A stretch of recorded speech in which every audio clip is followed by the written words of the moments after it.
What is up, guys? It is the Bluebloods here with our Week 6 college football instant reactions. As I posted on our community page, we had a 12-hour travel back from a game we were at this weekend, so we pushed this back till this afternoon. But starting next week, you can catch it again at 1 o'clock Central Time on our YouTube channel on Sunday, man. So let's get right into it. We had an outstanding week of college football, man, and we have to start with the upset down in Kyle Field in College Station. And I think it's safe to say nobody outside those fans at College Station really thought that this was even a possibility. You look at Zach Calzada having to take over for Haynes King, and what that really could have meant for Texas A&M. They lose to Arkansas, they lose to Mississippi State, and they come in and they find a way to shock the number one ranked Alabama Crimson Tide in front of a record crowd, over 106,000 at Kyle Field. And it just continues the absolute madness that we've seen in college football. 41-38 win for the Aggies. Not this is the first time a Saban assistant has beaten Nick Saban in his career. The first loss to an unranked opponent for the Crimson Tide since '07. That was Saban's first year as the head coach. And on top of that, man, you just look at all the college football playoff ramifications that we'll get into later in the show. But we got to start with the performance. If you're looking for anyone to give credit to, Zach Calzada had the best showing of his young career. And this season he's went through some growing pains, but he showed why he gave Haynes King such a run for his money for the starting job for that QB1 role this season. And you can tell that game after game, he's getting a bit more comfortable in that role. And this weekend, it all came to fruition, man. 285 through the air, 3 touchdowns, 1 interception, and he had a 90 plus QBR against this impressive Bama defense. And he made some impressive plays down the stretch. That throw to Anaya Smith was on point. He gets rocked on that touchdown pass. It comes back and leads the Aggies to a game-winning field goal when many people thought that it was definitely headed to overtime. And he started the game hitting 16 of his first 17 passes, looked composed and calm, and he never looked like the moment was too big for him. And you have to say, shout out to Zach Calzada for absolutely putting on a show. And so credit has to go out to the playmakers for Texas A&M.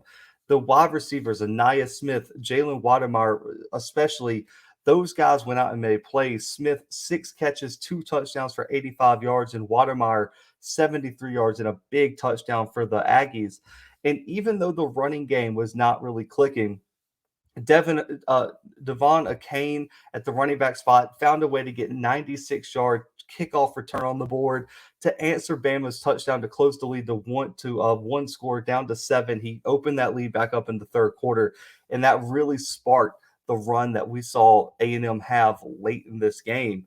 And on the flip side, man, it's impressive. Alabama put up over 500 yards of offense, but you have to no one's really talked about this, but for me, you have to kind of talk about the lack of playmakers outside the big three. And for that, the lack of execution down the stretch was also pretty concerning. Now, I'm not calling Bama will be fine. I understand that. But this game, there are some things that they have to fix. Everyone just thought they were this unbeatable machine. We saw some weaknesses. You look at the drive early in the fourth quarter, Bama trailing by 4. They push the ball to the 3-yard line, and then they proceed to throw the football 3 straight times and settle for a field goal to bring the game within 31-30. Brian Robinson and the O-line have to be trusted to get the ball in the end zone. So the play calling was odd for Bill O'Brien. And on top of that, the execution of the plays they called was not great. And for me, when you have to face some of these elite teams down the stretch, and what I mean down the stretch is if you want to make a college football playoff run, the Georgias, the Iowas, all these other teams, you have to convert first and goal from the 3 and get into the end zone. You can't be held up like they were.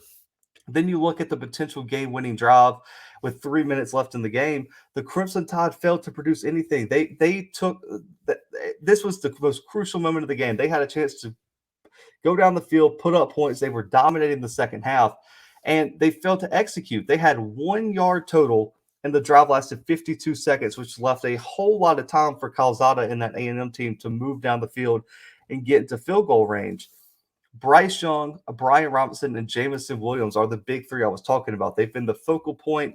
They were elite this weekend, and they were the main factors keeping this offense and Bama team alive. But where are the other playmakers? You look at running back. Where is the depth that I thought they were going to have? Jace McClellan, all those running backs that they've recruited, where are they at? Since Miami, I have not seen the depth emerge that I thought we were going to see at the running back spot. And really and truly down the stretch, you're going to have to lean on a running back other than Brian Robinson in a key moment. You can't just keep running him into the ground. And at wide receiver, Mechie's had his moments, but outside of Mechie and maybe Latu at tight, I believe it's Latu and Billingsley at tight end, there's not a real dangerous wide receiving threat that you look at to be explosive. Mechie's had its explosive moments, but Jamison Williams really the only guy that can get upfield and get you some downfield threat. And so for me, I want to see if some depth and productivity out of the bottom half of the wide receiver and running back room can start to emerge for Bama, because I think that's going to be a key if they want to make a national championship run. Now, you got to give Texas A&M all the credit in the world. Nobody believed in them, man. They came out, executed. We finally saw why this defense was, talked about in the preseason. We finally saw why this team as a whole was talked about as a top 10 team. They did it with their backup quarterback. Zach Calzada gets the MVP award. And for me, he played outstanding football. And it was just Texas A&M executed at a higher level than Alabama this weekend, and they pull off the upset. And so now moving forward, the Aggies show that they're still a factor in this SEC West race. They go play Missouri next weekend, and the Crimson Tide look to bounce back against Mississippi State, who just beat the Aggies a week ago. So this is going to be an interesting SEC race, and what it does is make that West look extremely, extremely interesting now that you got these teams at the top that all have one loss or so in the SEC. But Alabama drops to number 5 in the rankings. And for me, they're still in the playoff conversation, but there are some things they want to fix, because right now I think they're a step behind Georgia overall as a whole team. And this weekend really proved it. But let's move on to another, a big top 5 matchup. Iowa gets the big win over number 4 Penn State, 23-20 in Iowa City. And listen, they made another huge statement over Penn State this weekend. Kinnick Stadium was electric. They've led to multiple false starts for Penn State, and this game lived up to all the hype and more. And say what you want about Iowa, how they and how they win, they just keep winning. They don't care if it looks good. They don't care if you're impressed with their offense. All they're going to do is go out there and score more points than their opponent and mark one up in the win column. And that's why they find themselves at the number 2 spot. In a year where so many teams have lost to teams that they weren't supposed to, Iowa just goes out there and beats everybody. They're going to out-physical you. They're going to control the time of possession, and they're going to force you into turnovers, and then they're going to walk away with the win. You're going to be sitting there wondering, like, dang, man, I feel like they didn't do anything, overly impressive. They just beat us to death. That's what Iowa's going to do to you. And listen, I also want to say I hope Sean Clifford has a speedy recovery, because he had Penn State in a position to win this game, but it completely changed when he went down. After Sean Clifford went down, Iowa, they changed their defensive scheme a bit. I'll talk about it in a second. And what they did was just shut down this Penn State running attack, and they put Robertson on the spot, and he was not able to deliver. But I think there's a valid argument that you could say this game is a different game if Sean Clifford never goes down. But I was not going to light up the scoreboard, guys. They're not going to give you 500 monster yards. They're not going to put up 40 points in most weeks. They did last week against Maryland, but that was a different story. They control the time of possession, run the football, and they let Petrus work off the rushing attack, and they let the defense be stingy. They put up 300 yards of offense this weekend. They controlled the game with 35 minutes of time of possession. They protected the football for the most part, and when a play was needed, Petrus delivered with a huge touchdown. He gets a lot of criticism, and I saw a lot of articles saying he's still suspect. Threw for 195, 2 touchdowns, a pick. But when he had to make a play, he made the play. So let's give this kid some credit, man. Against the number 4 ranked team in the country with a solid defense. He might not have been spectacular. He might not be a Corral, a Bryce Young, a Sam Howell, anything like that. When the game was on the line, he found a way to make a play. Let's give Petrus all his credit in the world. The rushing attack, 110. They only averaged 2.5 yards per carry, but they stuck with the game plan. It might not be clicking, but Iowa knows what they do best. They ran the ball 45 times for 110 yards. Even if you're stopping them, they're going to pound it, and pound it, and chip away at your brick wall until they can make some plays out of it. And that's what they did. The defense, though, X factor of the game, they held the Nittany Lions to under 300 yards of total offense, less than 4 yards attempt air, less than 4 yard attempts, 4 yards per attempt on the ground. And guys, this is the craziest stat I saw all weekend.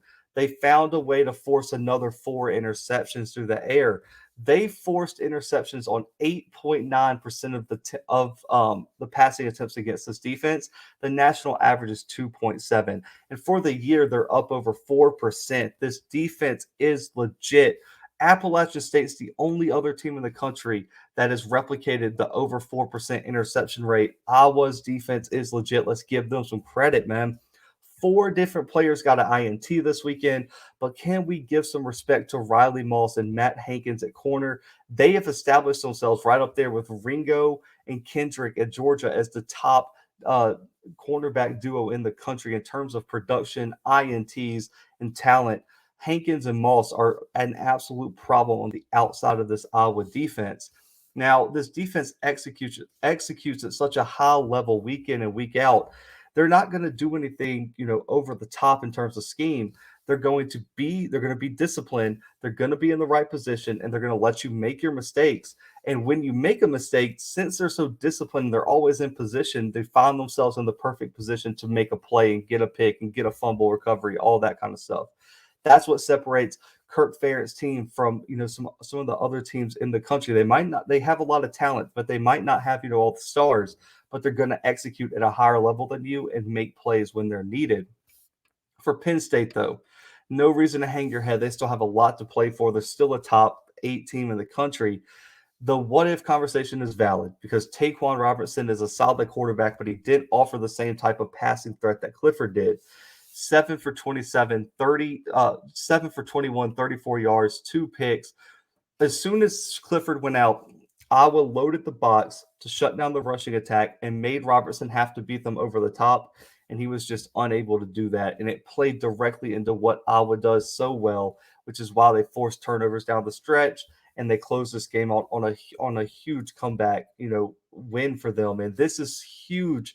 And if Penn State can get healthy, they'll be a factor down the stretch. But right now, you've got to give Iowa their props, man. They came in, they won this game the exact way they wanted to win. They just ran the ball consistently. Petrus made the one play he needed to make, and the defense forced turnovers and made the Penn State offense scratch their head and be like, what can we do against this defense? Now, moving forward, Penn State looks to rebound against Illinois and Happy Valley, while Iowa looks to continue their undefeated run against Purdue and Kinnick this upcoming weekend. Both of these teams will be factors for the Big Ten moving forward, but it was a huge statement win for Iowa as they moved to number 2 in the rankings after Alabama's loss. And for the number 1 team in the country, man, Georgia dominates another top 20 team, a 34-10 win over Auburn. They've solidified themselves as the number 1 team in the country, their third top 20 win of the season, and they're outscoring those ranked opponents 81-13 in those games. And it just shows how dominant they have been this season. And they make another statement over Auburn this weekend, and it was the same formula. Run the football and let Bennett work off the play action while playing suffocating defense. That's exactly what they did, and it worked perfectly for the Bulldogs. And on the other hand, Auburn hung in early, but it was clear they had no answer for the Bulldogs on either side of the ball. The offensive line was overmatched, and the wide receivers and DBs are serious concerns for the Auburn Tigers moving forward. But this Georgia offense did their thing this weekend. And once this offense clicks, they're going to be able to move the ball consistently. And I don't think people realize what potential they really have when they're fully healthy. When JT, George Pickens, all these guys start coming back into the lineup, they stuck to the rushing game, man. They've rushed it almost 50 times for 200 yards and 2 touchdowns. And yes, they might not have been as explosive as they were against Arkansas, but they moved the ball, controlled the pace of the game. They won the time of possession significantly. White, Milton, and Cook all had solid days. Bennett was even athletic enough to get a 41 yards on 6 carries. It was capped off by the huge run late in the game to keep the drive alive. And that's who I want to give the MVP to. The defense did their thing, holding Auburn's rushing attack to 46 yards. But Stetson Bennett, in my opinion, had his most impressive game of the season. It might not be his highest statistical game, but he did it against a solid defense. He was efficient, playing clean football in a very hostile environment where Georgia in the past has struggled to win games at times. Bennett, 14 to 21, 231, two touchdowns, averaged over 11 yards an attempt, which shows how he was pushing the ball down the field, and had a 95.3 QBR. He stayed calm in the pocket. He made plays with his legs when things broke down. He may not be a JT Daniels, but what he's done is he showed how much heart he has, been to be a walk on, losing his job last year. Now he's coming back to win game after game and put on impressive performances in must-win games for Georgia. You have to give this kid his credit. I was extremely impressed with Stetson Bennett this weekend. I was extremely impressed with the defense as always. They controlled the line of scrimmage, and they were consistently in Auburn's backfield. They had Nix under pressure, and when the opportunity presented itself, they got a big pick early in the game off of the Shivers tip pass. This defense is just going to be consistent, and right now, I think them and Iowa have really separated themselves as the two best defenses in the country, and it's really not even close. Now, the Tigers and Bo Nix did what they could this weekend, but this wide receiving core is just atrocious in terms of catching the football, and you could tell the offensive line was no match for this Georgia front seven. Now, they couldn't generate any rushing attack, and this Auburn offense relies on being able to run the football like we talked about last week with LSU. It put Nix in a real position. And when you look at the wide receiving core struggles, it really put a toll. It really took a toll on this offense. 46 yards rushing, 1.6 average touchdown. Longest was a 1-yard rush by Jarquez Hunter and a scramble by Bo Nix. They had 92 sack adjusted yards, but when you're looking to knock off a team like Georgia, you have to have a much bigger performance from Tate Bigsby and Jarquez Hunter at the running back spot. The offensive line is a huge problem for the Tigers. The rushing attack had no push this weekend, and Nix was consistently running for his life on top of the wide receivers, dropping almost 10 passes this weekend, and it just was not a recipe for success for the Tigers. Now, the Bulldogs have another test against number 11 Kentucky this upcoming weekend in Athens. We'll be previewing that game. That'll be dropping tomorrow. And the Tigers look for their first ranked win of the season against Arkansas and Fayetteville next weekend in a huge SEC West matchup. But the Bulldogs, again, I said last week they were the best team in the country. They further solidified it this weekend. And right now, I honestly think it's the Bulldogs and everybody else in college football right now. They have everything you're looking for, and when they get healthy, I gotta feel they're going to be a very tough team to beat. Now, last game we got to talk about, man. The Red River Shootout, whatever you want to call it, lived up to its name. Oklahoma not upsetting, but coming back to beat Texas 55-48, man. And if you were expecting fireworks in Dallas, I mean, you got everything you wanted and more. And this is one of the game of the year candidates that we got after week 6 because the Longhorns put up an absolute classic game.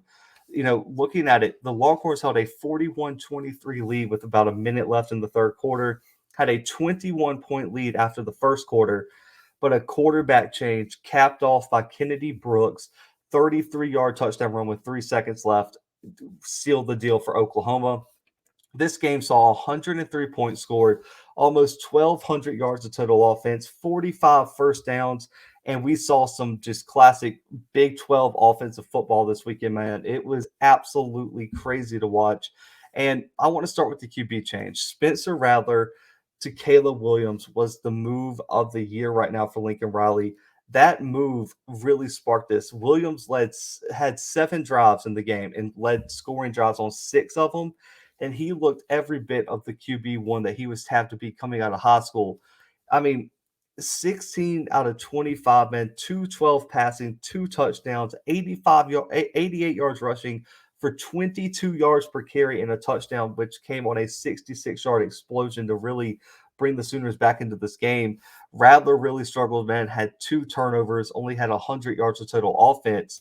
And for Williams, he looked cool, calm, composed in the pocket, and he did not look shaken. I mean, you look at the moment and the environment that he was thrown into this weekend, and you would expect many young quarterbacks to shrink.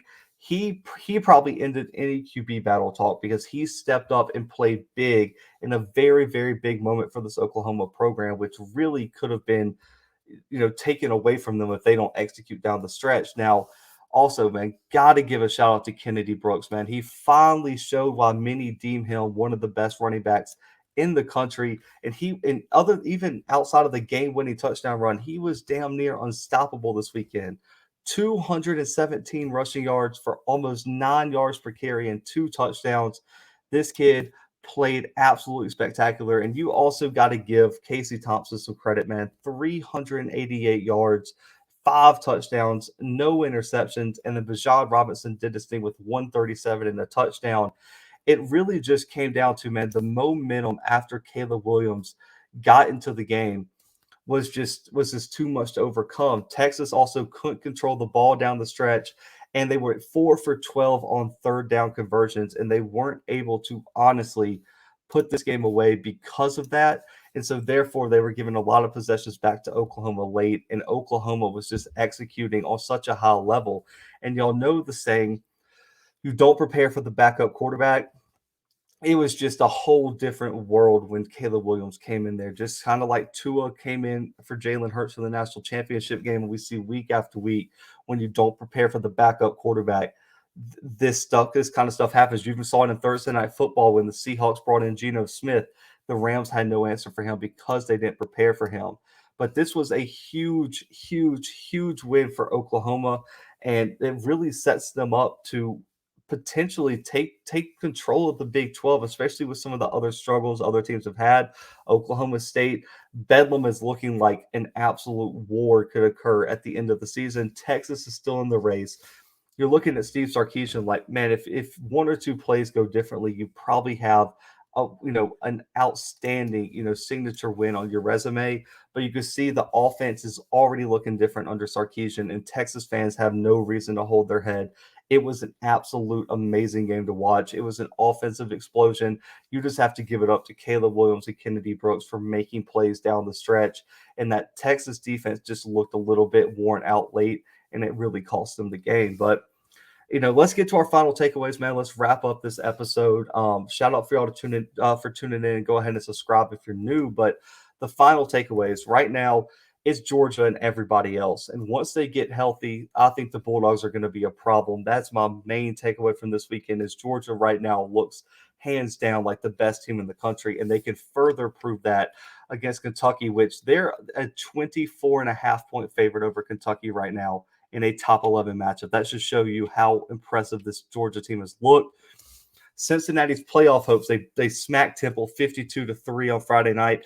Their college football playoff hopes are at an all-time high, and now winning out should really have them in the college football playoff if they handle their business week in and week out, as they find themselves at number 3 in the country right now.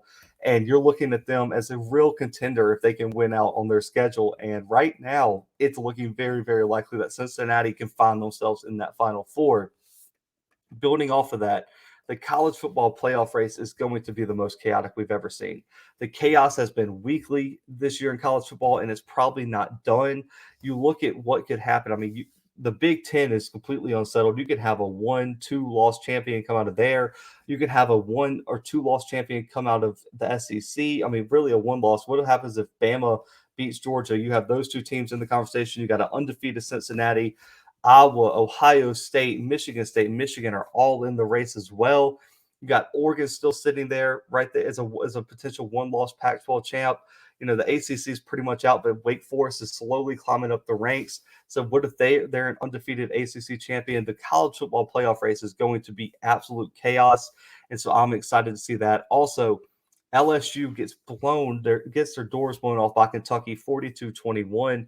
The hot seat talk is real in Baton Rouge after the LSU drops a bad one to Kentucky. And Coach O in the press conference said he didn't expect Kentucky to run the ball very well. Well, they led the SEC in rushing coming into the game. So, or their Chris Rodriguez, the running back. So odd take there. Also, his comments on the coaching show to a fan who called in and made a bad comment, but to kind of threaten him also wasn't a great look. So LSU is probably going to be looking for a coach very soon. And my final takeaway: The Big Ten race is absolutely going to be brutal. It's going to impact the college football playoff race the most out of any conference in the country. They have 5 top 10 teams and a bunch of games that are going to be huge college game day type matchups and it's going to come down to arguably the last week of the season to see who comes out of that Big Ten. They are absolutely loaded. Michigan, Michigan State, Ohio State, Penn State, Iowa. This conference is absolutely loaded. So the Big Ten is probably going to be the conference to watch moving forward as they have the most impact on who makes the final 4 teams in the college football playoff. But guys, I appreciate y'all tuning in. Sorry for this being a little bit late due to some travel stuff. Make sure to subscribe, comment your takeaways below, and make sure to subscribe so you could tune in tomorrow as we start dropping our Week 7 previews, man. Best and most in-depth college football content on YouTube right now. So I appreciate y'all support. Y'all have a great Monday. But for right now, the Blue Bloods are out.